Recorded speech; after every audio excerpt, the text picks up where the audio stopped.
Her laugh was the first thing that told me something was off. Not the usual polished corporate courtesy. Something sharper, personal.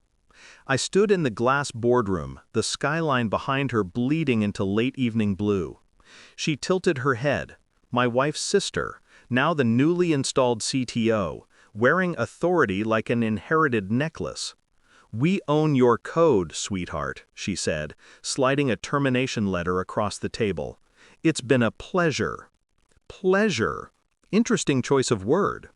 People were filing out, directors, analysts, parasites. Her father, the CEO, pretended to check emails, pretending not to watch me. My wife stood near the window, arms folded, expression unreadable. But her eyes avoided mine. That was the tell. The room buzzed with fake sympathy, rehearsed sorrow. They expected humiliation, maybe even rage, maybe a desperate protest.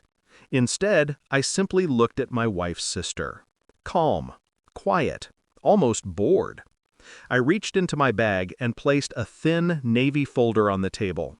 "For you," I said. No emotion, no emphasis. She smirked and opened it, flipping lazily through until her gaze snagged on paragraph 4. Her smile collapsed. Her pulse kicked at her neck, her fingers twitched, her eyes darted to her father. "Sir, he doesn't work for us," she whispered. "He licenses the tech to us. We just evicted our primary licensor." Silence. Heavy, falling like a weight between all of them. My wife finally looked at me, and I saw it. The first crack of fear. They thought today was about my job. They had no idea what today was actually about, and why this folder was only the first strike. I had walked in prepared. I had walked in knowing everything, but none of them knew that yet. Weeks earlier, the world had still felt intact, or at least intact enough to pretend. My wife's late nights were strategy sessions, her sudden secrecy, stress, her phone turning face down at dinner, habit.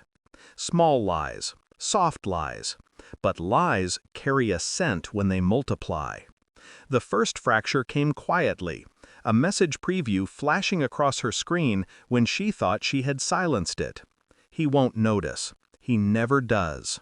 Followed by her sister's name. A harmless text, on its own, but something inside me recoiled. A small, cold shift, like the floor tilting beneath my feet. I told myself I was overthinking. That family could joke, that siblings kept secrets. But the words carved their place into me. I watched her that night, her silhouette lit by the glow of her laptop, her fingers moving too fast, too nervous. She jumped when I approached, slamming the lid shut as if I were a stranger intruding on her space. Something was happening, something under the surface, something rehearsed, orchestrated, and I could feel the storm forming, quiet, calculated, and aimed directly at me. But I didn't react, not then. Suspicion is a knife that cuts sharper when you don't show it in your hand. I began small. Patterns, routines, tiny inconsistencies.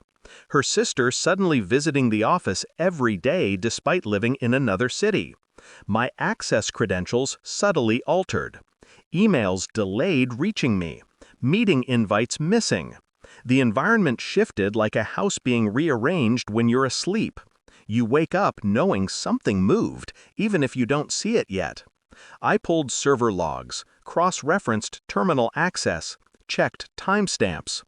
Their mistake wasn't in cheating. It was in underestimating my attention to detail. A shared hotel booking hidden under a corporate expense code. Call logs at 2 a.m. Documents she should never have had access to appearing in the CTO's drive days before she officially joined the company. Piece by piece, the picture formed. Not just betrayal of marriage, betrayal of trust, betrayal of the very thing I built. They wanted the company, the technology, and they wanted me removed cleanly. A domestic coup wrapped in corporate language. I didn't confront them. I didn't cry. I didn't drink myself numb. I studied them, silently, meticulously, and then I prepared the licensing trap, the legal clause hidden like a blade under silk, the one paragraph they never noticed, the one that gave me complete control. Let them walk into it. Let them think they were winning. The truth is sharper when it lands without warning.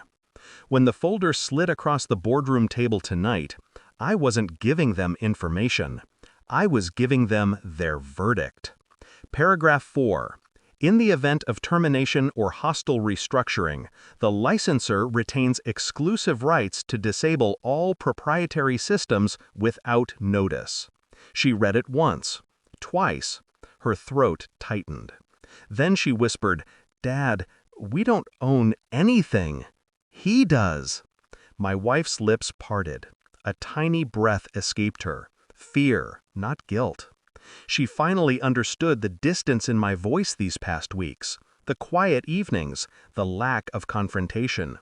I already knew. All of it. Her affair, their plan, the sabotage. The evidence sat in my pocket. Screenshots, recordings, logs. But I didn't need to show them. The folder was enough. Sometimes the truth doesn't need volume, only timing. I stepped closer, still calm, still quiet. "You didn't fire me," I said. "You freed me." My voice didn't rise, it didn't tremble. Her sister sank into the chair, face pale, calculating the financial massacre this clause would unleash. The systems would go dark in less than an hour. Every product built on my code would freeze. Every client would call. Every share would plummet. And there wasn't a thing they could legally do. My wife reached for my arm, reflex, desperation, but I stepped back. "Don't," I said. Just one word, enough to shatter her. She whispered, "When did you find out?" I looked at her, not with anger, with clarity. "The night you stopped looking me in the eyes." She broke, silently, finally. Her sister tried to speak, to negotiate, to salvage something, but I was already walking out. Revenge isn't fire, it's frost, slow, precise, unmistakable. The elevator doors closed, sealing their panic behind me. The city lights glowed against the glass like distant embers. Funny how quickly a life burns down when the truth finally breathes. I didn't feel triumph, or rage, or loss, only release. I had spent years giving them my loyalty. They repaid it with betrayal dressed as ambition. Tonight, I reclaimed everything. As the elevator descended, I let the last thread snap, the emotional one. No anger, no grief, just clarity. They tried to take what I built. Instead, they taught me how powerful I am without them. I stepped into the lobby, hands in my pockets, heartbeat calm. And I realized something simple. I didn't lose a thing. I shed it.